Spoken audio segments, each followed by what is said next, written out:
জানেন, কুকুরের লেজ আর কিছু মানুষের দেওয়া প্রতিশ্রুতির মধ্যে অদ্ভুত মিল আছে।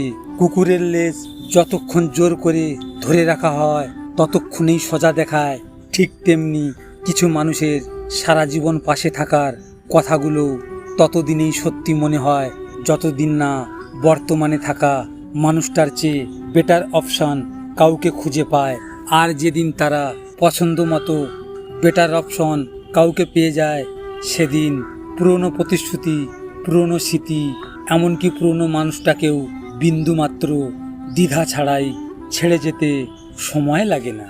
আমার একটা কথা মনে রেখো, মদের নেশা আর প্রিয় মানুষের মায়ায় পড়ার নেশা এক নয়।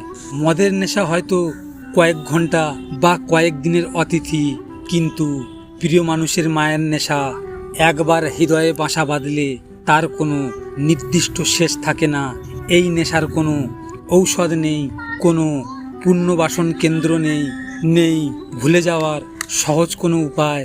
কারণ কিছু মানুষ চলে গেলেও তাদের দেওয়া স্মৃতি, তাদের কণ্ঠস্বর, তাদের সাথে কাটানো মুহূর্তগুলো নীরবে বুকের ভেতরে আজীবন বেঁচে থাকে।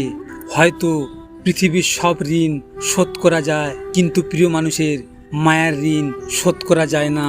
আর এই নেশা থেকে মুক্তি মিলবে সেই দিন একটা মানুষকে তিলে তিলে মৃত্যুর দিকে ঠেলে নিয়ে যাবে। লজিক মোটিভেশন থেকে আমি গোপাল। যদি আপনাদের সাথে এমন ঘটনা ঘটে থাকে তাহলে মন খারাপ করে বসে থেকো না। মনে রেখো, সময়ের সাথে সাথে সব কিছু বদলে যায়। ভিডিওটি শেয়ার করো তোমার প্রিয় মানুষের সাথে, অথবা যে তোমার ভালোবাসাকে অবহেলা করেছে তার সাথে। হয়তো তুমি এই কথাগুলো তার সামনে বলতে পারবে না, তাই এই ভিডিওটির মাধ্যমে তুমি তোমার মনের কথাগুলো তাকে জানিয়ে দাও। সব শেষে তোমরা ভালো থেকো, নিজের খেয়াল রেখো। ধন্যবাদ।